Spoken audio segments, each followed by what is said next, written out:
अस्सलामुअलैकुम। तो भाई आज जो है स्टार्ट करेंगे अपना 10वां चैप्टर एमडी कैट और ई कैट का, जो कि है हमारे पास डीसी सर्किट। ठीक है, और लेक्चर हमारा 10 है। अगर ज़िंदगी में आपने कभी इस चैप्टर को खोल के भी नहीं देखा, लेकिन अगर आज की वीडियो देख लेते हो तो आपको पता चल जाएगा कि इस चैप्टर में क्या है। ए से लेकर जेड तक इस चैप्टर को समझने की कोशिश करेंगे। सही है, बहुत ईजी वर्डिंग में आपको समझाऊंगा। देखो, अगर आप चाहते हो कि इस लेक्चर से आपको फ़ायदा हो तो आप इस तरह की जो है एक कॉपी बना लो, जिसमें जो भी मैं बोर्ड पे लिखवाऊँ या जो भी मैं एक्टिविटी दूँ उसको अपने पास नोट डाउन कर लो। कौन कौन से टॉपिक पढ़ेंगे वो बराबर में चल रहे हैं। अच्छा, अगर आप जो है ना वो नोट्स अपने खुद बनाओगे बोर्ड से देख देख कर, तो जब एमडी कैट या ई कैट का टेस्ट करीब आ जाएगा तो आपको दोबारा वीडियो नहीं देखनी पड़ेगी। जस्ट 5-10 मिनट में आप जो है वो अपना लेक्चर से रिवाइज कर लोगे। ठीक है, तो चलो अब स्टार्ट करते हैं। सबसे पहले रजिस्टर को समझते हैं। अगर यहाँ पर मैं एक और बात बता दूं कि भाई अगर आप जो है हमारे एमडी कैट या ई कैट के ग्रुप में ऐड होना चाह रहे हो तो उसकी फ़ीस है 4,500 रुपये पूरे साल के लिए।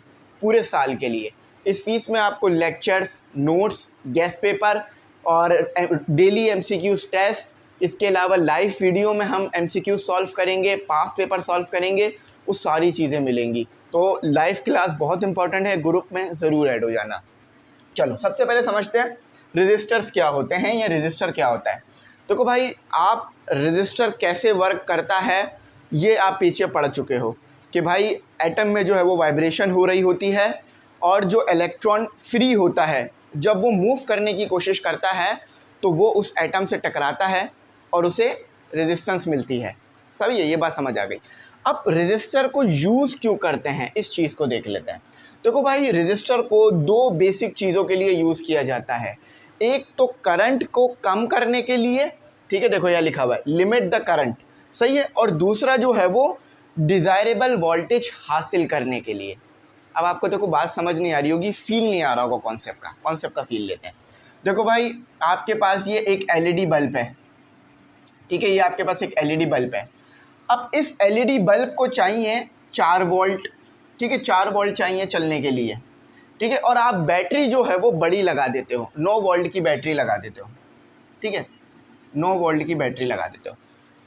तो क्या आप डायरेक्ट ये 9 वोल्ट अगर आपने इसको दे दिया, इस बल्ब को दे दिया, तो ये बल्ब तो फ़ौरन उड़ जाएगा। तो क्या आप बार बार बल्ब बदलते रहोगे? नहीं, आप क्या करोगे, आप यहाँ पर एक रेजिस्टर लगा दोगे, ठीक है, और उसके बाद बैटरी से कनेक्ट कर दोगे। तो फिर जो है रेजिस्टर क्या करेगा, आपके वोल्ट को भी कम कर देगा और करंट भी आपका जो है जितना चाहिए उतना हो जाएगा। बात समझ में आई? इसका बहुत बेसिक यूज़ मैंने आपको बताया है। वैसे तो इसके बहुत ज़्यादा यूजेस हैं, आपको हर इलेक्ट्रिकल सर्किट में रेजिस्टर नेसेसरी देखने के लिए मिलेगा और बहुत ज़्यादा मिलेगा। सही है, अब वो रेजिस्टर कितना होगा वो आप वैल्यू आगे पढ़ लोगे कि वैल्यू किस तरह डिसाइड होती है। सही है, एक ख़ास वैल्यू का आपको रेजिस्टर लगाना होगा। बड़ा रेजिस्टर लगा दिया तो फिर ये बल्ब ही नहीं चलेगा। चलो बात समझ में आ गई। तो रेजिस्टर के दो काम हैं, एक है करंट को लिमिट करना, यानी करंट को कम करना, या कम ही करेगा, ज़्यादा तो नहीं करेगा, और जितना वोल्टेज हमें चाहिए उतना वोल्टेज देने का। अब ये पता कैसे चल रहा है कि रेजिस्टर का करंट और वोल्टेज के साथ रिलेशन है? किसने बताया? तो रेजिस्टर और करंट का रिलेशन बताया हमें वोल्टेज, रेजिस्टर और करंट का जो हमें रिलेशन बताया वो ओम्स ने बताया। ठीक है, ओम्स लॉ की आप कंडीशन पढ़ चुके हो, तो यहाँ पर फार्मूला देख लो, V = IR। बात समझ आ रही है? अब क्या कह रहे हैं ये देखो, अगर वोल्टेज बढ़ाओगे तो रेजिस्टेंस बढ़ जाएगी, ठीक है, ये बात यहाँ पता चल रही है। अगर I को उधर ले जाओ, I यहाँ पर क्या हो रहा है, मल्टीप्लाई हो रहा है, तो वहाँ जाके डिवाइड हो जाएगा, तो V/I = R। अगर रेजिस्टर बढ़ेगी तो करंट कम हो जाएगा। क्यों? क्योंकि रेजिस्टर और करंट का जो है वो इन्वर्स रिलेशन है, तो इस वजह से ये हो रहा है। इसको याद रखना, बाकी ये चीज़ें आपको समझ में आ गई, ठीक है। तो अब स्टूडेंट पढ़ लेते हैं रजिस्टर कलर कोड कि रजिस्टर कलर कोड क्या होता है। देखो भाई, रजिस्टर कलर कोड को यूज़ किया जाता है रजिस्टर की वैल्यू पता करने के लिए। बात समझ आ रही है? देखो भाई, हमारे पास मुख्तलिफ वैल्यूज़ के रजिस्टर्स होते हैं। देखो, रजिस्टर की एक वैल्यू नहीं होती, मुख्तलिफ वैल्यूज़ होती है। रजिस्टर की वैल्यू आप दो तरीके से पता कर सकते हो, बेसिक दो तरीके होते हैं। एक तरीका ये होता है कि आप रजिस्टर उठाओ और उसे मल्टीमीटर से चेक कर लो, आपको रजिस्टर की वैल्यू पता चल जाएगी। मल्टीमीटर, अब मल्टीमीटर आप जो है वो गूगल पे सर्च करना, आपको पता चल जाएगा किस तरह होता है, शायद आपने यूज़ ना करा हो। लेकिन दूसरा तरीका जो होता है, बगैर मल्टीमीटर के भी आप जो है वो रजिस्टर की वैल्यू चेक कर सकते हो। उसके लिए आपको रजिस्टर कलर कोड को समझना होगा। अब देखो होता क्या है, आपके ऊपर रजिस्टर के ऊपर बने हुए होते हैं ये कलर कोड, ये कलर दिख रहे हैं, कलर बैंड है ये बेसिकली 1 2 3 4 5। कहीं पे आपको बैंड जो है वो 3 देखने के लिए मिलेंगे, कहीं पे 4, कहीं पे 5, सही है। अच्छा, अब मैं आपको एक करा देता हूँ, एक आपको मैं टास्क दूंगा जो आपने खुद करना होगा। अब यहाँ पर क्या है, 5 बैंड हैं। कितने बैंड है? 5 बैंड है। तो अब इधर आप कैसे देखोगे, आप इधर आ जाओगे। अगर आपके पास 3 बैंड होंगे तो आप ये वाला जो है वो कॉलम देखोगे, 4 बैंड होंगे तो ये वाला कॉलम। अभी बैंड कितने? 5। तो 5 बैंड हैं तो क्या पता चल रहा है कि शुरू के जो 3 बैंड हैं वो आपको क्या बताएंगे, शुरू के 3 बैंड आपको रजिस्टर डिजिट्स बताएंगे, वैल्यूज़ के डिजिट्स बताएंगे। जो चौथा बैंड है वो आपको मल्टीप्लायर बताएगा, 5वां बैंड टॉलरेंस बताएगा। टॉलरेंस क्या होता है और मल्टीप्लायर क्या होता है मैं बता देता हूँ। अच्छा, तो अब अपने रजिस्टर पे आ जाते हैं। रजिस्टर में हमारे कितने बैंड है? 5 है। पहला वाला जो बैंड है वो ब्लैक है, दूसरा वाला जो बैंड है वो ब्राउन है, तीसरा वाला जो बैंड है वो आपके पास ब्लैक है, चौथा वाला रेड है और 5वां वाला भी ब्राउन है। कलर एक जैसे लग रहे हैं लेकिन लिख लो। अच्छा, तो अब आपके पास ब्लैक कलर है। अब आप ये चार्ट देखो, ब्लैक कलर है तो वैल्यू क्या होगी? 0। ठीक है, पहला बैंड ब्लैक है ना, तो डिजिट क्या आ गया? 0, क्योंकि ब्लैक का डिजिट आपके पास लिखा हुआ है 0, यहाँ देख सकते हो आप। अच्छा, दूसरा बैंड आपके पास कौन सा है? दूसरा बैंड आपके पास ब्राउन है, देखो यहाँ लिखा हुआ भी है, दूसरा बैंड ब्राउन है। तो ब्राउन पे वैल्यू देख लेते हैं क्या होती है। ब्राउन पे वैल्यू होती है 1, तो यहाँ आई आपके पास 1। और तीसरा बैंड भी जो है वो आपके पास ब्लैक है, तीसरा बैंड भी जो देखो आपके पास ब्लैक है, तो वैल्यू हो गई 0। अच्छा, मल्टीप्लायर, मल्टीप्लायर से ये मुराद है कि 10 की पावर क्या आएगी। ठीक है, देखो यहाँ पर अब आना है 10 की पावर। 3 बैंड्स ने आपको डिजिट बता दिए, अब ये बताएगा आपको मल्टीप्लायर यानी 10 की पावर क्या आएगी। तो देखो हमारे पास रेड है, तो रेड पे देख लेते हैं मल्टीप्लायर क्या आ रहा है। तो रेड पे मल्टीप्लायर आ रहा है 10 की पावर 2, आपको शायद नज़र आ रहा हो, 10 की पावर 2, तो ये हो गया 10 की पावर 2। अब टॉलरेंस बता देता हूँ, टॉलरेंस क्या होती है। देखो टॉलरेंस ये होती है कि जो आपकी एक्चुअल वैल्यू है ना, उस एक्चुअल वैल्यू में कितना ज़्यादा फ़र्क आ सकता है, ये चीज़ आपको टॉलरेंस बताती है। फॉर एग्जांपल आपके पास वैल्यू है 100, ठीक है, और टॉलरेंस है आपके पास प्लस माइनस में 5%। इसका मतलब ये है कि या तो आपकी वैल्यू 0.105 हो सकती है या 95, यानी 5 आप ऐड कर सकते हो 100 में या 5 कम, यानी जो आपकी एक्चुअल वैल्यू होगी ना वो 105 और 95 के दरमियान में होगी। ये चीज़ आपको टॉलरेंस बता रही है। टॉलरेंस यानी वैल्यू में कितना फ़र्क आ सकता है, यानी कितनी वैल्यू ज़्यादा आ सकती है, कितनी वैल्यू कम आ सकती है।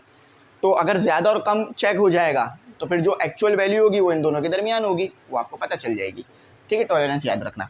तो टॉलरेंस कितनी है आपके पास? टॉलरेंस यहाँ पर है ब्राउन कलर दिया हुआ है, तो टॉलरेंस देख लो, ये रही टॉलरेंस आपके पास। तो ब्राउन में टॉलरेंस आपके पास 0% आ रही है, 1% आ रही है बल्कि, तो प्लस माइनस 1%। ठीक है, तो अब वैल्यू क्या आई आपके पास? वैल्यू आई 10 मल्टीप्लाई 10 की पावर 2 प्लस माइनस 1% टॉलरेंस के साथ ओम्स। ये आपके पास रजिस्टर की वैल्यू आ रही है। तो देखा हमने किस तरह से देख लिया इसे। तो ये भी अक्सर पूछ लिया जाता है कि आप किस तरह से जो है वो रजिस्टर की वैल्यू पता कर सकते हो। अच्छा, अब देखो आपको ना ये वाला होमवर्क करना है। ठीक है, ये वाला खुद से करके बताना है। पहला जो बैंड है वो ब्राउन है, दूसरा बैंड ब्लैक है, तीसरा बैंड ऑरेंज है और आखिरी बैंड गोल्ड है।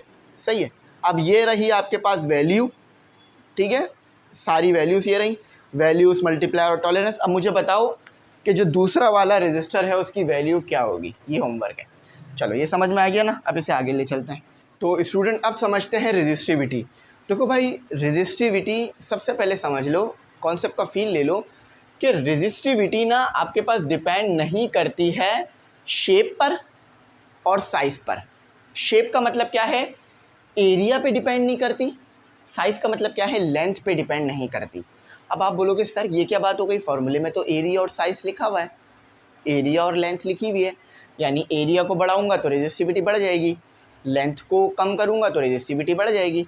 लेकिन ऐसा नहीं है, अगर आप एरिया और लेंथ में छेड़खानी करोगे तो रेजिस्टेंस खुद ही सेट हो जाएगी, और तीनों को जब सॉल्व करोगे ना तो रेजिस्टिविटी सेम आएगी, रेजिस्टिविटी चेंज नहीं हो रही होगी। रेजिस्टिविटी सिर्फ डिपेंड कर रही है आपके पास टेम्परेचर पर। ठीक है, बात समझ आई? रेजिस्टिविटी डिपेंड कर रही है टेम्परेचर पर, रेजिस्टिविटी एरिया और लेंथ पे डिपेंड नहीं करती। ये बहुत ज़्यादा पूछा जाता है। ठीक है, मैं अभी इसका रीज़न भी आपको बता दूंगा कि क्यों ऐसा हो रहा है, क्योंकि कॉन्सेप्ट का फील आना चाहिए आपको। तो देखो भाई, रेजिस्टिविटी क्या होती है? रेजिस्टिविटी होती है आपके पास एक मटेरियल की प्रॉपर्टी जो कि आपको बताती है कि कोई भी मटेरियल जो है वो कितनी रेजिस्टेंस शो करेगा करंट को, और ये वैल्यू हर मटेरियल के लिए अलग अलग है, मगर एक जैसे मटेरियल के लिए और एक टेम्परेचर पर सेम आएगी। बात समझो ज़रा। फॉर एग्जांपल कॉपर उठा लो, कॉपर की रेजिस्टिविटी की वैल्यू देख लो 1.68 मल्टीप्लाई 10⁻⁻8 ओम्स, ये ओम्स का सिंबल आ गया, और पर मीटर। अब पर मीटर यूनिट कैसे आ रहा है ये भी देख लो। देखो यहाँ पर आपके पास क्या है, ओम पर मीटर नहीं, ओम मीटर, ओम मीटर। अच्छा, अब यहाँ पर ज़रा यूनिट देख लो कैसे आ रहा है। ये मीटर स्क्वायर है, ये लेंथ है, तो इसका यूनिट मीटर, इसका यूनिट मीटर स्क्वायर, तो एक मीटर से मीटर स्क्वायर कैंसिल, यानी जस्ट मीटर बच जाएगा, तो ओम मीटर आपका इसका यूनिट आ गया। ठीक है, तो ये इसकी वैल्यू आ गई, जो कि आपको यहाँ पे चार्ट बना के दिया हुआ है जिसमें बहुत सारे मटेरियल्स की वैल्यू नोट डाउन की हुई है इन्होंने। ठीक है, तो वो आप देख सकते हो। अब होता क्या है ज़रा मैं बताता हूँ। कॉपर इतना बड़ा ले लो या इतना सा ले लो, रेजिस्टिविटी की वैल्यू सेम मिलेगी। क्यों? क्योंकि इसकी वैल्यू शेप और साइज़ पे डिपेंड नहीं कर रही, चलो, मगर टेम्परेचर पे डिपेंड कर रही है। फॉर एग्जाम्पल के तौर पर ये वैल्यू 20 सेल्सियस पे निकाली थी। कोई भी कॉपर उठा लो दुनिया का, अगर वो कॉपर है तो उसकी रेजिस्टिविटी की वैल्यू आपको इतनी मिलेगी, चाहे उसकी कोई भी साइज़ हो और कोई भी शेप हो। हाँ, मगर उसका टेम्परेचर 20 सेल्सियस होना चाहिए, टेम्परेचर चेंज नहीं होना चाहिए, क्योंकि रेजिस्टिविटी टेम्परेचर पे डिपेंड कर रही है, एरिया और लेंथ पे डिपेंड नहीं कर रही, जिसे आप शेप और साइज़ कह के बुला सकते हो। ठीक है, अब होता क्या है मैं ज़रा बता देता हूँ। देखो, आप बोलोगे सर यहाँ पर जो आपने फॉर्मूला लिखा है उसमें रेजिस्टेंस तो लेंथ और एरिया पे डिपेंड कर रही है। हाँ, बात बिल्कुल ठीक है आपकी। देखो एरिया कौन सा है ये भी देख लो, ताकि आपका और कॉन्सेप्ट क्लियर हो जाए। एरिया जो है ना वो ये क्रॉस सेक्शनल एरिया है। ठीक है, लेंथ ये वाली लेंथ है, यहाँ से लेके यहाँ तक वाली लेंथ है। सही। तो देखो, अगर आप लेंथ बढ़ाओगे और एरिया को कम करोगे तो आपके रेजिस्टेंस की वैल्यू पे फ़र्क पड़ेगा। फॉर एग्जांपल, अगर आपने लेंथ बढ़ाई तो आपकी रेजिस्टेंस की वैल्यू बढ़ जाएगी, क्योंकि डायरेक्ट रिलेशन है। अगर आपने एरिया कम किया तो रेजिस्टेंस की वैल्यू क्या होगी, बढ़ जाएगी। ठीक है, देखो एरिया आप कम कर रहे हो, रेजिस्टेंस की वैल्यू बढ़ रही है। और एरिया कौन सा है, ये क्रॉस सेक्शनल एरिया है, ये वाला एरिया। सही है। तो जब आप ये आर की वैल्यू निकालोगे और यहाँ पे पुट करोगे तो एरिया और लेंथ को जो आपने कम ज़्यादा किया है ना, तो उससे आर की वैल्यू भी फ़र्क पड़ गई, आर की वैल्यू में भी फ़र्क पड़ गया, और रेजिस्टिविटी सेम रही, वो चेंज नहीं हुई। तो इसीलिए कॉपर किसी भी साइज़ का हो, किसी भी शेप का हो, अगर वो 20 डिग्री सेल्सियस पे है, ये 20 डिग्री में एग्जाम्पल के तौर पे ले रहा हूँ, तो आपके पास रेजिस्टिविटी कितनी आएगी, इतनी आएगी 1.68 मल्टीप्लाई 10⁻⁻8 ओम मीटर। अच्छा, एक और बात याद रखना हमेशा कि भाई आपके पास जो रेजिस्टिविटी होती है वो सिर्फ टेम्परेचर पे डिपेंड कर रही है, जिसे मैं आगे पढ़ा भी दूंगा। तो देखो यहाँ पे लिखा हुआ, it is a material property that quantified how strongly a given material resist the flow of electric current. यानी रेजिस्टिविटी बताती है कि कोई भी मटेरियल कितना ज़्यादा करंट को रोकने की कोशिश करेगा। ये मटेरियल डिपेंडेंट प्रॉपर्टी है, मटेरियल पे डिपेंड कर रही है। सारे कॉपर के लिए तो सेम है, मगर मटेरियल टू मटेरियल चेंज हो रही है ये वैल्यू। जब भी आपको एक चार्ट बना के दिया हुआ है, एक टेबल बना के दिया हुआ है, चार्ट नहीं है टेबल है। अच्छा, resistivity depend on temperature, resistivity temperature पे तो डिपेंड कर रही है। Resistivity does not depend on the size और शेप, साइज और शेप पे नहीं डिपेंड कर रही, ऊपर बता दिया, of the material, but it does depend on the temperature. सही। अब आप ये वैल्यू निकालना चाहते हो कि किस टेम्परेचर पे क्या वैल्यू आ रही है, तो ये आपको देखना होगा। देखो यहाँ पर तो ये कुछ मुश्किल नहीं हो रही ना, ये एरिया है, ये लेंथ है, और लेंथ किसकी है, कंडक्टर की, और ये रेजिस्टर है। और ये रेजिस्टिविटी है, सही है। अच्छा अब यहाँ देखो, ये आपके पास क्या है, रेजिस्टिविटी एट टेम्परेचर। आप किसी भी टेम्परेचर पे ले रहे हो तो ये वो है। फॉर एग्जांपल आप 20 सेल्सियस रखा ना, फॉर एग्जांपल आप रेजिस्टिविटी चेक कर रहे हो 10 सेल्सियस पे, 100 सेल्सियस पे, तो ये वो है। रेजिस्टिविटी एट 0 सेल्सियस, ये जो यूँ सबस्क्रिप्ट में लिखा हुआ है ना 0 या O, इसका मतलब है 0, टेम्परेचर 0 रखना। 1 आपका कांस्टेंट। ये है आपके पास कोएफिशिएंट ऑफ टेम्परेचर या कोएफिशिएंट ऑफ लीनियर टेम्परेचर, सही है। कोएफिशिएंट ऑफ टेम्परेचर, इसकी वैल्यू भी आपको कांस्टेंट मिलेगी, मटेरियल के लिहाज से कांस्टेंट होगी। और ये है आपके पास चेंज इन टेम्परेचर, यानी कितने टेम्परेचर से आप कितने टेम्परेचर के ऊपर गए हो, तो वो है। तो ये फार्मूला याद रखना है, बड़ा इंपॉर्टेंट फार्मूला है। इस जैसा फार्मूला आपने लीनियर एक्सपेंशन में भी पढ़ा होगा, सही है। तो आई होप यहाँ पर ये बात आपको समझ में आ गई होगी। अब जो है अपने अगले के टॉपिक शुरू करते हैं। तो स्टूडेंट अब जो है वो conductance and conductivity, internal resistance, terminal potential difference और ईएमएफ चीज़ों को समझते हैं। देखो ये काफ़ी इंपॉर्टेंट है, इससे आपने जो है वो अच्छी तरह समझना है। देखो भाई, रेजिस्टिविटी का उल्टा कंडक्टिविटी होता है, सही है। रेजिस्टेंस का उल्टा कंडक्टेंस होता है। अब ज़रा मैं इसको थोड़ा सा कॉन्सेप्ट का फील लेके समझाता हूँ। देखो भाई, ये आ गया आपका रेजिस्टेंस और इसका जो रेसिप्रोकल होगा, चाहे वो के से लिख लो या सी से लिख लो, ये आपका होगा कंडक्टेंस। यानी इसका मतलब क्या है कि अगर रेजिस्टेंस कम है तो कंडक्टिविटी क्या होगी या कंडक्टेंस क्या होगी, ज़्यादा होगी। बात समझ आ रही है। देखो भाई, फॉर एग्जांपल कोई ऐसा आप मटेरियल ले लेते हो जिसमें रेजिस्टेंस बहुत ज़्यादा है, यानी वो अपने अंदर से करंट को जाने ही नहीं दे रहा, तो जब करंट गुजर ही नहीं पा रहा तो आप क्या कहोगे, ये बैड कंडक्टर है ना। यानी कंडक्टिविटी क्या हो गई, कम हो गई, ठीक है। तो इसी को कहते हैं कंडक्टेंस और रेजिस्टर का रिलेशन। ये याद रखना, मैंने पहले भी लिखवाई थी ये चीज़। तो कंडक्टेंस क्या है, अगर हम और थोड़ा आसान अल्फाजों में समझ लें ताकि कॉन्सेप्ट का भी फील आए, कि कोई मटेरियल कितना अपने अंदर से जो है वो करंट को पास होने दे रहा है, कितना अलाउ कर रहा है कि करंट उसमें से पास हो जाए। रेजिस्टेंस क्या कर रही थी कि कोई मटेरियल कितना जो है वो अपने अंदर से करंट को पास नहीं होने दे रहा है, रोक रहा है, कितनी रेजिस्टेंस शो कर रहा है। और कंडक्टेंस क्या है, कितना पास होने दे रहा है। बात क्लियर है। It is defined as the measure of how easily, कितनी आसानी से, ये वर्ड ज़्यादा अच्छा है, flow of charge electric current can pass through a material. और कंडक्टिविटी देख लो, conductivity is the ability of a material to conduct electricity. तो याद रखना, कंडक्टिविटी भी आपके पास शेप और साइज़ पर डिपेंड नहीं करती, यानी एरिया पर डिपेंड नहीं करती और लेंथ पे डिपेंड नहीं करती। ये जस्ट डिपेंड करती है किस पे, टेम्परेचर पे। ये भी टेम्परेचर पे डिपेंड करती है, सही है। अब आपने पीछे फार्मूला पढ़ा था, आपको पीछे मैंने फार्मूला पढ़ाया था, अगर आपको याद हो, रेजिस्टेंस का फार्मूला हमने पढ़ा था, रेजिस्टिविटी लेंथ अपॉन ए, है ना, यही पढ़ा था। अब इसका रेसिप्रोकल क्या है, इसका रेसिप्रोकल देखो, इसको सेट करा लेते हैं, चलो समझाने में आसानी हो जाएगी। अब अगर मैं इसकी जगह पर ये ले आऊँ 1 अपॉन कंडक्टिविटी, तो आपके पास क्या आ जाएगा।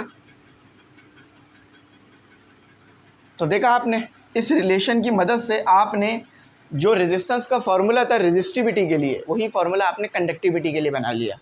तो ये फार्मूला है कंडक्टिविटी के लिए, ये फार्मूला है रेजिस्टिविटी के लिए। तो कंडक्टिविटी भी हर मटेरियल की अलग अलग होगी, लेकिन एक टेम्परेचर पर, एक ख़ास टेम्परेचर पे हर मटेरियल, एक ख़ास टेम्परेचर पे एक मटेरियल के लिए सेम होगी। फॉर एग्जांपल कॉपर उठा लो और वो 20 सेल्सियस का हो, तो जितने भी 20 सेल्सियस पे कॉपर होंगे, चाहे कोई भी शेप के हों, कोई भी साइज़ के हों, मगर उनकी कंडक्टिविटी सेम आ रही होगी। मगर मेटल से मेटल चेंज होगी। अगर मेटल बदल लोगे, जैसे कॉपर की जगह आयरन ले लो, तो फिर कंडक्टिविटी बदल जाएगी, चाहे टेम्परेचर सेम भी हो। चलो इसको याद रखना। इंटरनल रेजिस्टेंस, अब इसको समझने के लिए आपको समझना होगा बैटरी को। ये बैटरी होती क्या है, क्योंकि वहीं पे इसका सारा कॉन्सेप्ट छुपा हुआ है। समझो ये आपके पास एक बैटरी है, जो आप पेंसिल सेल लेकर आते हो, उसी को मैंने बड़ा करके बना दिया। ये बैटरी का आपके पास एक वो हो गया, यहाँ पर आपके पास इसका पॉजिटिव, या अंदर इसके पास नेगेटिव, ठीक है। अब यहाँ होता है EMF, ठीक है। और फिर यहाँ आ गई आपके पास रेजिस्टेंस, और इस रेजिस्टेंस को मेजर करने के लिए आपने एक वोल्ट मीटर डाल दिया, और फिर इसको आपने वोल्ट मीटर से यहाँ भी जोड़ दिया, कि अंदर कितनी रेजिस्टेंस आ रही थी, बाहर कितनी रेजिस्टेंस आ रही है, अंदर कितना वोल्टेज आ रहा था, बाहर कितना वोल्टेज आ रहा है। अब होता क्या है ज़रा देखो, जो बैटरी के अंदर रेजिस्टेंस मौजूद है ना, देखो तार के अंदर रेजिस्टेंस होती है, तार में से करंट गुजर रहा है, तार में रेजिस्टेंस है, लेकिन जो बैटरी करंट दे रही है उसके अंदर भी रेजिस्टेंस मौजूद है, तो उसी के अंदर की रेजिस्टेंस को कहा जाता है internal resistance. The resistance inside the battery is called internal resistance.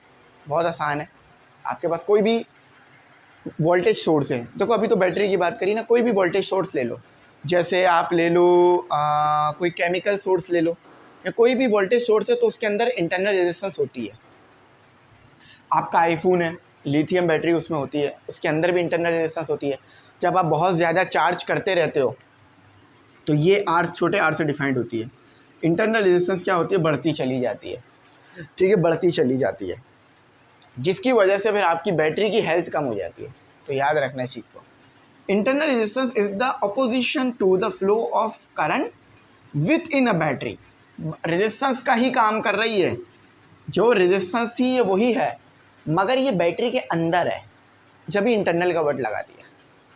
अब इसको मुझे और एक्सप्लेन करने की ज़रूरत नहीं है।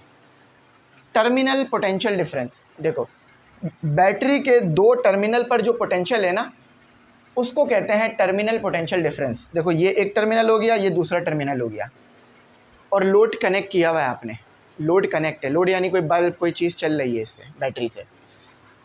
तो अब इन दोनों पे जो पोटेंशियल आ रहा होगा ना टर्मिनल्स पे, वो आप मेजर कर सकते हो वोल्ट मीटर को पैरेलल में कनेक्ट करके, तो उसे बोलते हैं हम terminal potential difference. The terminal potential difference VT is the voltage measured across the terminal, जो टर्मिनल के अक्रॉस मेजर किया जाए, ऑफ द वोल्टेज सोर्स।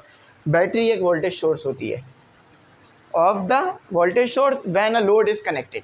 इस नॉट नहीं लिखा हुआ, इस लिखा हुआ। अच्छा चलो, अब voltage drop across internal resistance, इसको समझने से पहले ना ये EMF समझ लो कि EMF का क्या चक्कर है।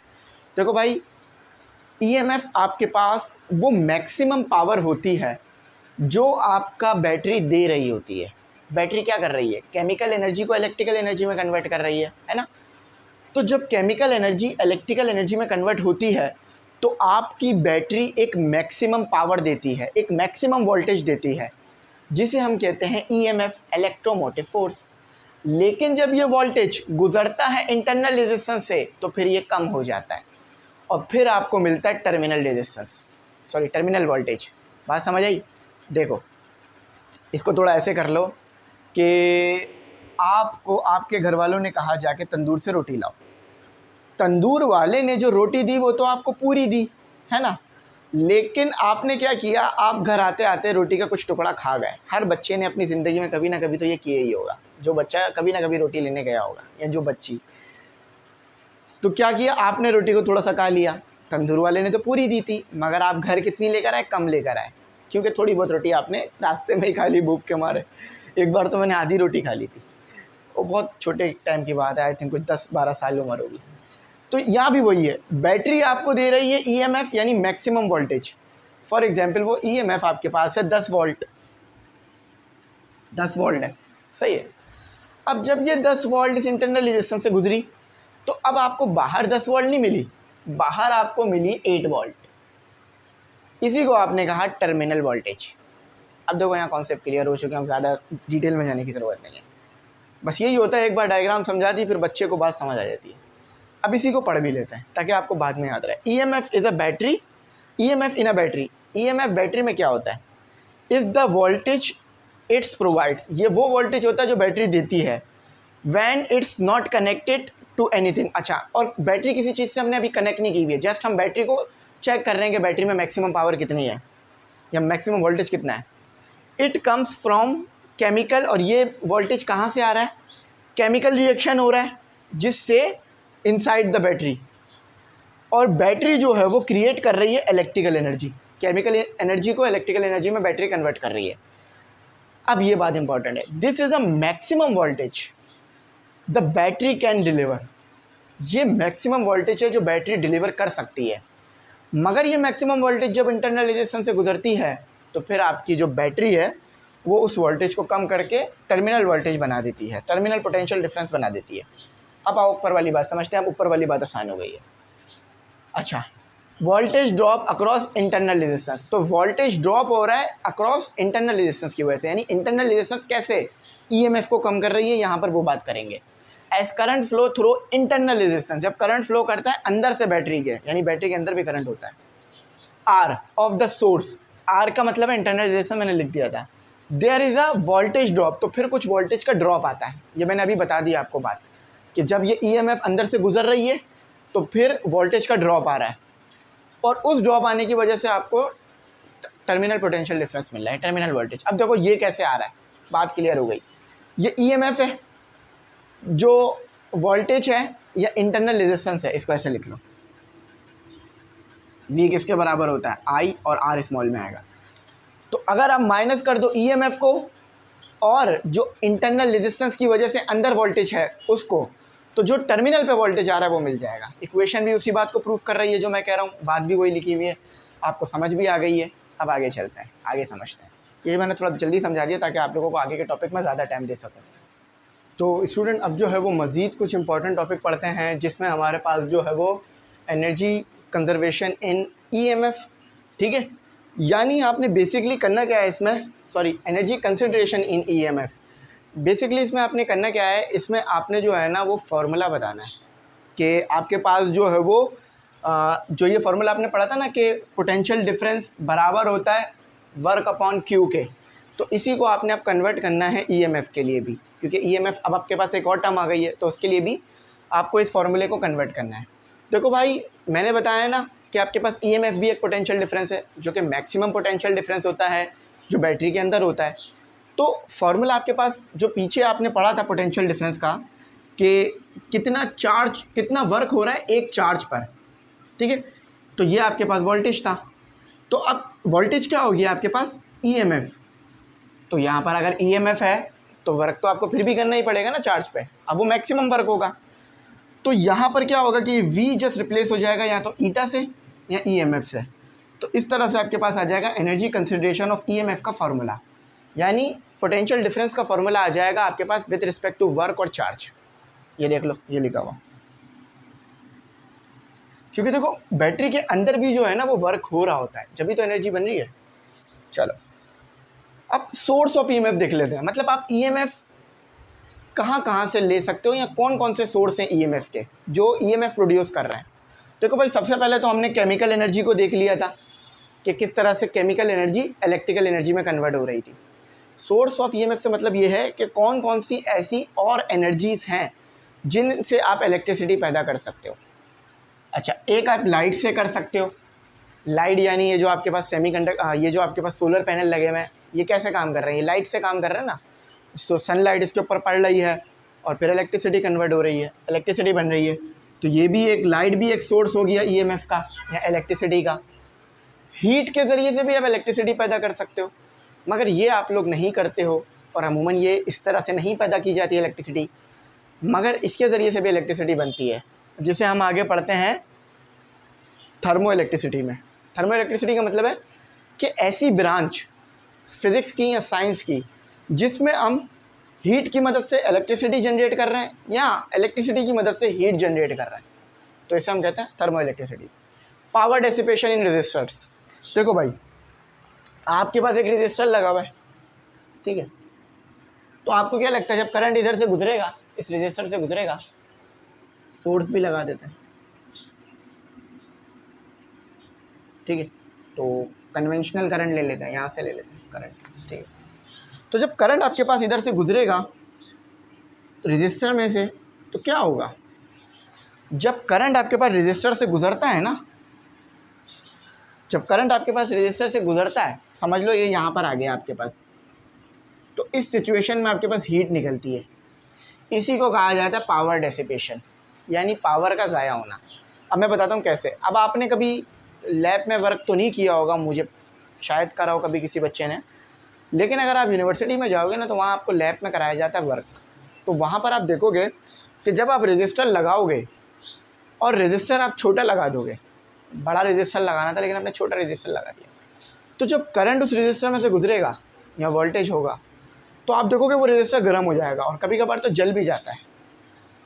तो वो गर्म क्यों हुआ, वो जला क्यों, क्योंकि वहाँ पर पावर ज़ाया हुई, करंट गुजरा उसमें से, करंट के गुजरने की वजह से करंट को रेजिस्टर ने रोका, रेजिस्ट किया, जिसकी वजह से हीट पैदा हुई। ये जो हीट है इसी को हम कह रहे हैं पावर डेसिपेशन। हीट क्यों पैदा हो रही है? पावर हमारी ज़ाया हो रही है, हमारा करंट जो है वो हीट एनर्जी में कन्वर्ट हो रहा है, हमारी जो पोटेंशियल डिफरेंस, हमारी जो इलेक्ट्रिकल एनर्जी है वो हीट एनर्जी में कन्वर्ट हो रही है रेजिस्टर में।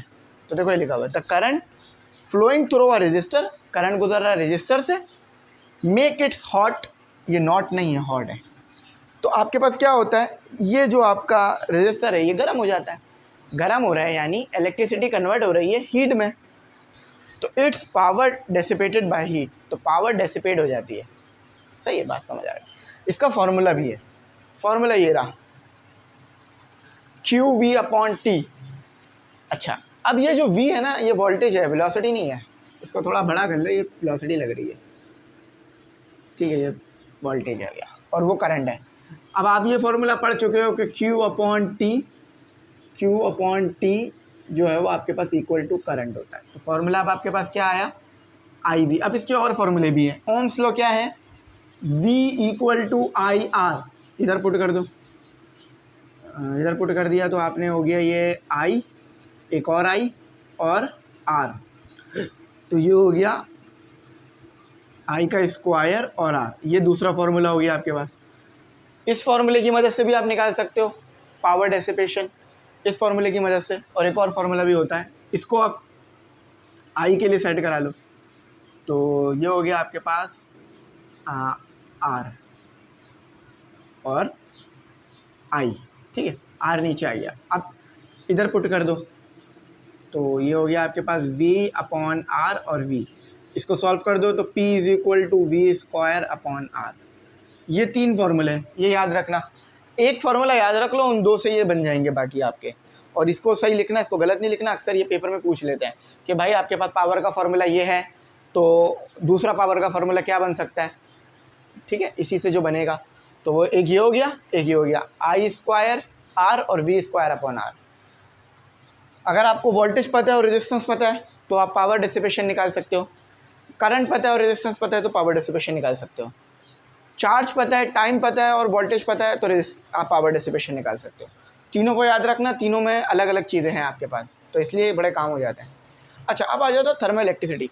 देखो भाई बहुत सिंपल है, थर्मो इलेक्ट्रिसिटी में आप ये पढ़ रहे होते हो कि किस तरह से इलेक्ट्रिसिटी हीट में कन्वर्ट हो रही है और किस तरह से हीट जो है वो इलेक्ट्रिसिटी में कन्वर्ट हो रही है।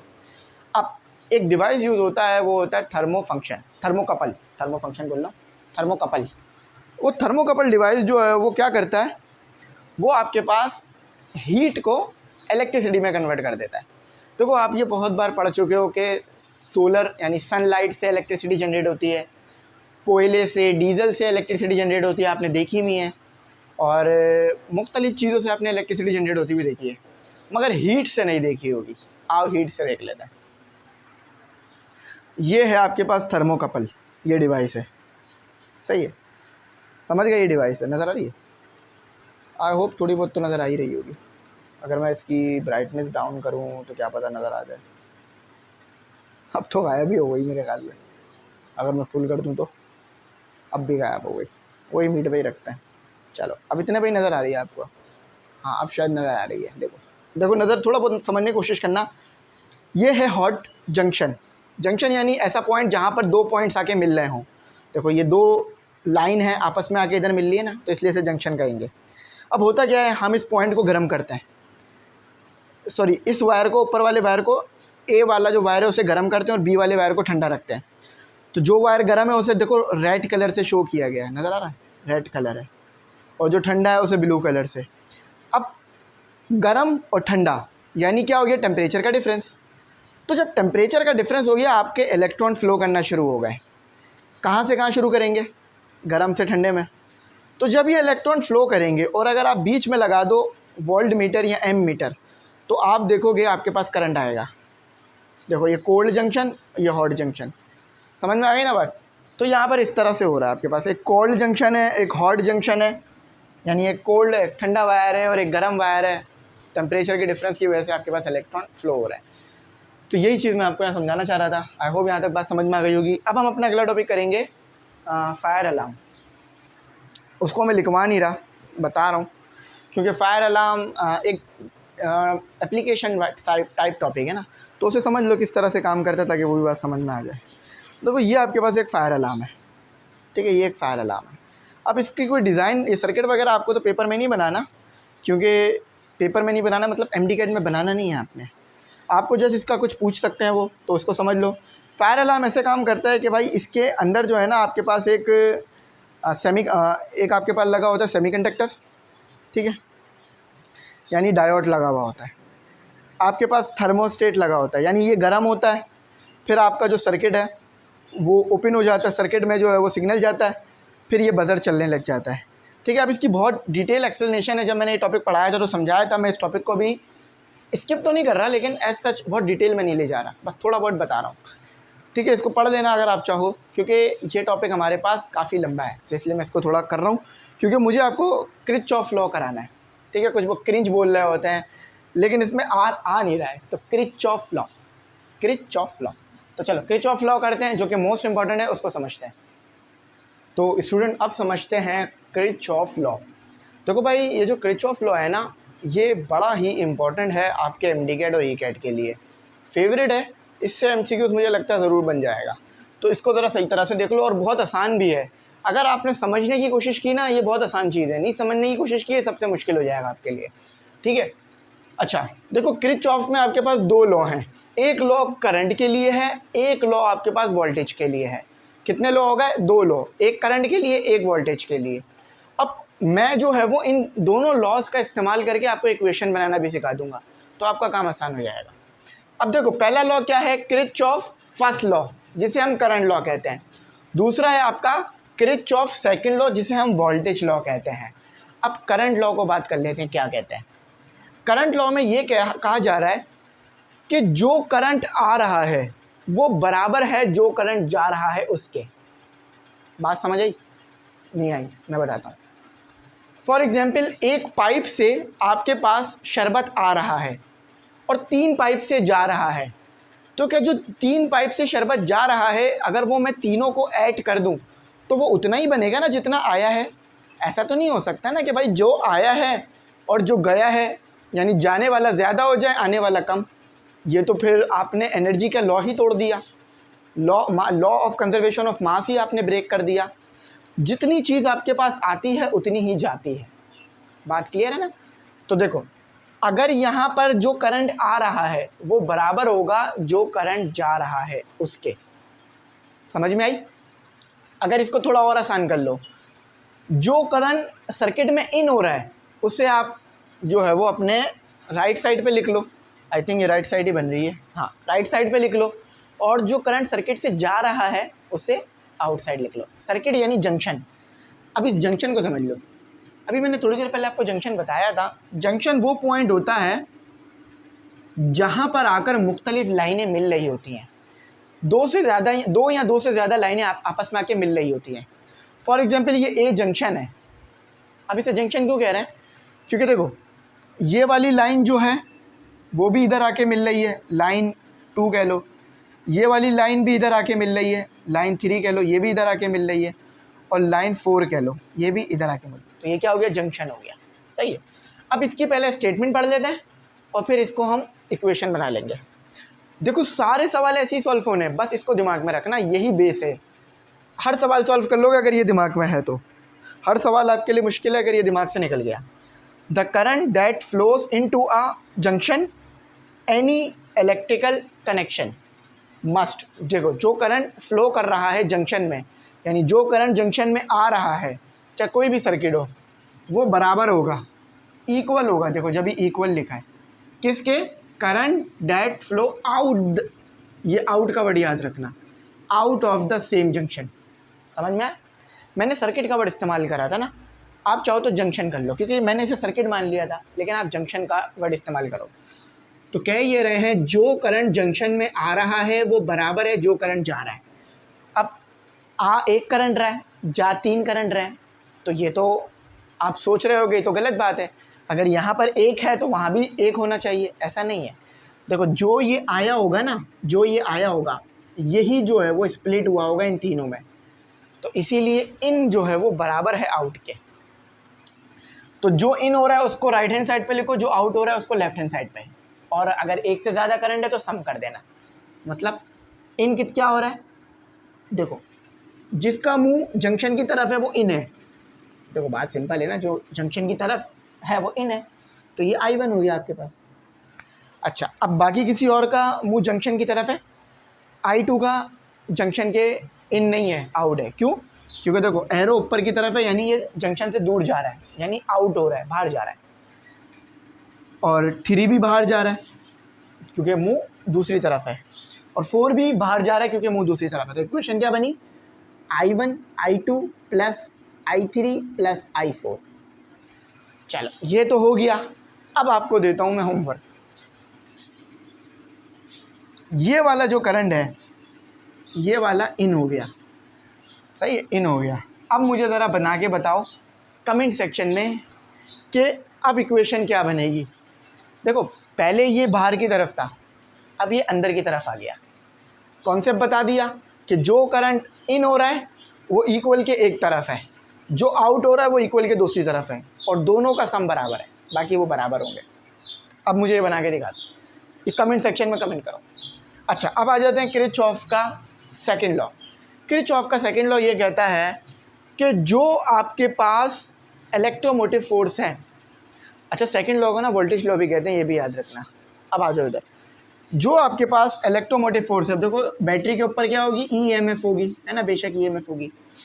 तो EMF जो है वो आपके पास बराबर होगी रेजिस्टर पे आने वाले वोल्टेज के सम के।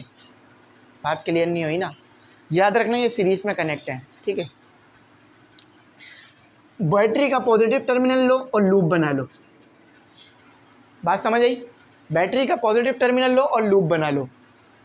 अब लूप बनाया आपने, याद रखना नेगेटिव और पॉजिटिव का साइन ये करंट की डायरेक्शन पे डिपेंड करता है। इसको मैं बता देता हूँ, ये करंट है I1 और ये करंट है I2, सही। EMF था वो बराबर होगा रेजिस्टर्स पे जो वोल्टेज है उनके। फॉर एग्जांपल EMF ही तो यहाँ पर आया होगा ना, मतलब EMF से वोल्टेज यहाँ पर आया होगा ना। अब अगर जो डायरेक्शन लूप की है, लूप की डायरेक्शन क्या है, एंटी क्लॉकवाइज, नहीं हाँ एंटी क्लॉकवाइज है, क्लॉक क्यों घूमती है ना आपकी, एंटी क्लॉकवाइज है। तो लूप की डायरेक्शन एंटी क्लॉकवाइज, करंट की डायरेक्शन एंटी क्लॉकवाइज, यानी EMF जो है वो आएगा आपके पास क्या, प्लस में। अगर करंट इस डायरेक्शन में होता तो मैं नेगेटिव लगाता, ये याद रखना, ये बड़ा इंपॉर्टेंट बात है। तो करंट और लूप की डायरेक्शन सेम है, तो यहाँ लिख दिया मैंने V1 जो कि इस पर वोल्टेज आ रहा है। अब सम सीरीज़ में है तो जस्ट ऐड हो गया, क्योंकि सीरीज़ में वोल्टेज ऐड होता है, और पैरेलल में आपके पास क्या होता है, डिवाइड में ऐड हो रहा होता है, डिवाइड होकर ऐड हो रहा होता है, इसको याद रखना। यानी वोल्टेज जो है वो सेम होता है पैरेलल में, ये बताना चाह रहा हूँ। सीरीज़ में सम आ रहा होता है दोनों का। अच्छा, अब आपके पास दूसरा वाला आ गया, लेकिन जो करंट की डायरेक्शन है वही आपके पास लूप की डायरेक्शन है, तो V2 हो गया। अब V1 और V2 किसके बराबर होता है, आपने पढ़ रखा है Ohm's law, V is equal to IR। अच्छा, तो EMF equal to current same रहेगा क्योंकि सीरीज़ है, जो करंट यहाँ आ रहा है वो यहाँ पे भी आ रहा होगा, तो IR1 प्लस IR2। इस चीज़ को याद रखना, करंट की डायरेक्शन को याद रखना, लूप पॉजिटिव से शुरू करना, और अगर सीरीज़ में है तो पोटेंशियल ऐड हो रहे होंगे, और अगर पैरेलल में है तो पोटेंशियल सेम होगा। आई होप ये दोनों लॉ आपको समझ में आ गए हों। स्टेटमेंट इसकी नहीं पढ़ी, स्टेटमेंट पढ़ लेते हैं। एक और बात याद रखना, किरचॉफ का जो सेकंड लॉ है उसे वोल्टेज लॉ भी कहते हैं, और यहाँ पे नोन एज किरच लूप लॉ भी इसे ही कहते हैं, किरचॉफ लूप लॉ, ठीक है, क्योंकि इसमें लूप बना रहे होते हैं ना, इसलिए। The sum of electromotive force, मतलब जितने भी वोल्टेज हैं वो सम में होंगे अगर सीरीज में है, in a equal the sum of the potential drop in the loop. बात क्लियर हो गई। चलो अब अपना आखिरी तो नहीं है, बल्कि इसमें ना प्रैक्टिस कर लेना, मैं बता देता हूँ। मैं इसे करा नहीं रहा, जब सॉल्व कराऊंगा तो करा दूंगा, अभी टाइम बहुत हो गया ना इसलिए भी, कि आपके पास ना, सॉरी एक मिनट मैं बुक खोल लूँ क्योंकि बुक हट गई है। हमने अच्छे खासे चैप्टर जो हैं वो कवर कर लिए, हमारे 10 चैप्टर जो हैं वो कंप्लीट हो गए हैं। अच्छा देखो यहाँ आ गया, देखो ये हमारे पास ना इसकी कुछ प्रैक्टिस है, ये भी देख लेना ये क्या हो रहा है। अब इसमें भी काफ़ी टाइम चला जाएगा लेकिन मैं बता देता हूँ। देखो करंट जा रहा है ए से बी की तरफ, यानी बी हाई पोटेंशियल है। हाई पोटेंशियल को अगर माइनस करोगे लो पोटेंशियल से तो नेगेटिव में आएगा। इसकी रीज़न क्या है कि बी की वैल्यू ज़्यादा होगी और ए की वैल्यू बी की वैल्यू कम होगी, ए की वैल्यू ज़्यादा होगी इसलिए नेगेटिव आ गया। और यहाँ पर बी की वैल्यू कम होगी, ए की ज़्यादा, इसलिए पॉजिटिव आ गया। ठीक है, तो ये इसकी कुछ प्रैक्टिस है। Kirchhoff law for series and parallel resistor combination. तो ये सीरीज़ कॉम्बिनेशन है। सीरीज़ कॉम्बिनेशन तो बिल्कुल वैसा ही आएगा जैसा अभी हमने किया। देखो V is equal to V1 + V2। और पैरेलल कॉम्बिनेशन कुछ इस तरह का आएगा। मैंने बताया था ना उसमें करंट सेम होता है, तो इसीलिए करंट को लोगे। फॉर एग्जांपल अगर यही पैरेलल में हो जाता तो हम क्या करते, करंट को लेते, करंट को उठाते। हम क्या उठाते, करंट को उठाते। I is equal to I1 + I2। सही। तो जब मैं इसे कराऊंगा मज़ीद डिटेल में, ये सीरीज़ वाला तो मैंने करा दिया, पैरेलल वाला मैं आपको कुछ टाइम में करा दूंगा ताकि आपको उसमें भी बात समझ में आ जाए। या मुझे ऐसा लग रहा है मुझे अभी ही करा देना चाहिए। चलो मैं आपको अभी कराने की कोशिश करता हूँ, क्योंकि ना इसमें काफ़ी टाइम लगेगा। पैरेलल वाले में ना थोड़ा सा टाइम ज़्यादा लगेगा, क्योंकि पैरेलल वाले का जो कनेक्शन है ना वो थोड़ा इस तरह का है। देखो कनेक्शन देख लो, मैं समझा देता हूँ। हाँ चलो, आई होप नज़र आ रहा हो। अब थोड़ा बहुत अब आ रहा होगा थोड़ा बहुत। देखो इधर देखो, आई इन हो रहा है और ये वाला आई आउट हो रहा है। ठीक है, अब यहाँ पर देखो आप, मैंने क्या किया, I1 I2 को बराबर ले लिया क्योंकि सम के सेकंड लॉ के मुताबिक। अब I किसके बराबर होता है, V/R। तो V/R यहाँ पुट हो गया, V सेम होता है तो दोनों से निकाल के कैंसिल हो गया। ठीक है, अब मैं बता रहा हूँ ना कि इसमें बहुत टाइम लगेगा, इसलिए बहुत डिटेल में नहीं लेके जा रहा इसे। जब इसके मैं क्वेश्चन सॉल्व कराऊंगा तो उस वक्त इस टॉपिक को डिटेल में ले जाऊँगा ताकि समझाना आसान हो जाए। अब व्हीटस्टोन ब्रिज समझ लेते हैं, बैलेंस पोटेंशियल समझ लेते हैं ताकि आपको वो टॉपिक भी क्लियर हो जाए। तो देखो मैंने इधर ना टॉपिक के नाम लिख दिए, मैं इसे एक्सप्लेन कर देता हूँ। आप लोग इनकी डेफिनेशंस जो है ना खुद लिख लेना। ठीक है, अब मैं खुद लिखने का इसलिए कर रहा हूँ क्योंकि देखो ये टॉपिक ना जब मैंने पढ़ाए थे ना तो आधा घंटा लेके पढ़ाए थे, तो टाइम बहुत ज़्यादा हो गया, लेक्चर भी बहुत लंबा होता जा रहा है। तो मैं ये चाह रहा हूँ कि कुछ शॉर्ट कर देता हूँ थोड़ा सा ना। लेकिन अगर फिर भी आपको ना समझ में आया हो तो कमेंट सेक्शन में बता देना। इस टॉपिक का नाम लेके मैं पार्ट 2 अपलोड कर दूँगा, जिसमें किरचॉफ का मैं सीरीज़ और पैरेलल कनेक्शन समझा दूँगा और ये 3 टॉपिक और करा दूँगा। लेकिन यहाँ पे समझ लो, बात समझ आ जाएगी वैसे उम्मीद है, क्योंकि ज़िम्मेदारी पूरी करनी है मुझे अपनी, और मेरी ज़िम्मेदारी ये है कि आपको बात समझ में आए। अच्छा चलो इसको देख लो, आई होप थोड़ा सा नज़र आ रहा हो। अगर नहीं आ रहा तो थोड़ा सा कोशिश करो भाई, फोकस कर लो। अगर मैं ही फोकस करा दूँ कुछ करके, मुश्किल है क्योंकि उसकी वजह ये है कि ये थोड़ा सा ब्लर हो रहा है। चलो मैं इसकी थोड़ी ब्राइटनेस डाउन कर दूँगा ना तो ये नज़र आ जाएगा आपको। चलो ये अब नज़र आ जाएगा। हाँ अब थोड़ा फिर भी बेहतर है। अब चलो, नहीं अब भी नज़र नहीं आ रहा, अब हाँ अब बेहतर है, अब नज़र आ रहा है। अच्छा देखो होता क्या है, यहाँ सुन लो। Balance potential. देखो बैलेंस पोटेंशियल में आपके पास ये होता है कि दो टर्मिनल का पोटेंशियल ना सेम हो जाता है। तो जब दो टर्मिनल का पोटेंशियल सेम हो जाएगा ना तो फिर करंट फ्लो करना रुक जाएगा। अब मैं बताता हूँ कैसे। फॉर एग्जांपल देखो आपके पास ये ईएमएफ का सोर्स लगा हुआ है, यहाँ से करंट आया ए पर और यहाँ से करंट आया सी पर, मतलब ए पे करंट आया। अब ए से करंट जो है वो आर वाली डायरेक्शन में गया, पी वाली डायरेक्शन में गया। बी पर जब करंट आया और डी पर जब करंट आया तो बी और डी का करंट सेम हो गया, मतलब पोटेंशियल डिफरेंस सेम हो गया। तो ये हो गया आपके पास बैलेंस पोटेंशियल। बी और डी पे पोटेंशियल सेम है, तो जब पोटेंशियल सेम है, पोटेंशियल का डिफरेंस नहीं है, तो ये जो गैल्वेनोमीटर है ये ज़ीरो करंट शो करेगा आपके पास, और फिर आपके पास करंट क्यू और एस की तरफ निकल जाएगा। बात समझ आई? इसी को हम कहते हैं बैलेंस पोटेंशियल। और इसी चीज़ को हमें बताया था व्हीटस्टोन ब्रिज ने इस तरीके से।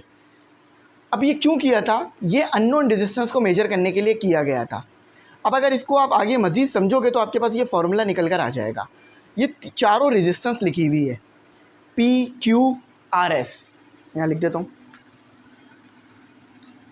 पी क्यू RS, ठीक है। ये चारों क्या है, रेजिस्टेंस है, ठीक है। अगर आपको ये 3 रेजिस्टेंस पता है, 1 2 3, तो आप ये चौथी पता कर सकते हो।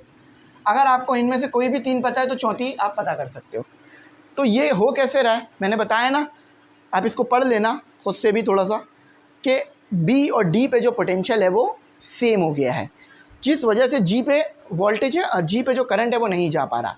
करंट फ्लो करने के लिए क्या होना चाहिए, पोटेंशियल का डिफरेंस। फॉर एग्जांपल B और D है ना, तो यहाँ पर अगर पोटेंशियल आपके पास जो है वो 5 वोल्ट है, तो यहाँ 2 वोल्ट होना चाहिए। पोटेंशियल का डिफरेंस होगा तो करंट आपके पास फ्लो करेगा। अच्छा, अब ये देख लेते हैं working of a rheostat as a potential divider. आपके पास ये लगा हुआ है रियोस्टेट। रियोस्टेट क्या होता है, एक ऐसा आपके पास रजिस्टर होता है जिसकी रेजिस्टेंस की वैल्यू आप अपनी मर्ज़ी से कम ज़्यादा कर सकते हो। फॉर एग्जांपल अगर मैं इसको राइट की तरफ लेके जाऊँ, लेफ़्ट की तरफ लेके जाऊँ, तो इसमें क्या होगा, रेजिस्टेंस बढ़ेगी, और अगर लेफ़्ट राइट की तरफ ले आऊँ तो रेजिस्टेंस कम हो जाएगी। तो ये जो ब्लू कलर सा नज़र आ रहा है, इसको मूव कराने से रेजिस्टेंस कम ज़्यादा होगी, तो वोल्टेज डिवाइडर के तौर पे इसे इस्तेमाल करते हैं। अब ये जो टॉपिक है ना, ये 2 टॉपिक मैं आपको आगे आने वाली वीडियोस में कुछ ज़्यादा डिटेल में समझा दूंगा, ठीक है। इसका पार्ट 2 अपलोड कर दूंगा ताकि आपको बात जो है वो समझ आ जाए। मैंने अभी तो यहाँ सिर्फ थोड़ा बहुत बता दिया, बहुत डिटेल में लेके नहीं गया, लेकिन आने वाली वीडियोस में इसको मैं डिटेल में ले जाऊँगा। लेकिन देखो, मैंने ना ये टॉपिक्स आपको ऑलरेडी करा भी दिए हैं, तो अगर आप चाहो ना इसको मज़ीद समझना, आप लिखना बैलेंस पोटेंशियल या व्हीटस्टोन ब्रिज लिखना और एमी इंग्लिश सेंटर लिखना, आपको वीडियो मिल जाएगी, उसमें मैंने बहुत डिटेल में से समझाया। और इसी तरह से working of rheostat as a potential divider लिखना और एमी इंग्लिश सेंटर लिखना, आपको वीडियो मिल जाएगी, तो उसमें आपको बहुत ज़्यादा डिटेल एक्सप्लेनेशन मिल जाएगी इन दोनों टॉपिक्स की। मैंने बताया ना, यह टाइम शॉर्ट होने की वजह से मैं इस टॉपिक को रोक रहा हूँ, आगे आने वाली वीडियोस में ज़रूर कराऊंगा, क्योंकि मुझे लग रहा है कि अब इसे मुझे आपको कराना होगा। आखिर में मैं ये कहूँगा कि भाई आप ग्रुप में ज़रूर ऐड हो जाना, जो मैंने चीज़ें बताई हैं उसको अपने पास लिख ज़रूर लेना, ताकि आपको समझने में आसानी रहे। Thanks for watching. अल्लाह हाफिज़। अपनी कीमती दुआ में ज़रूर।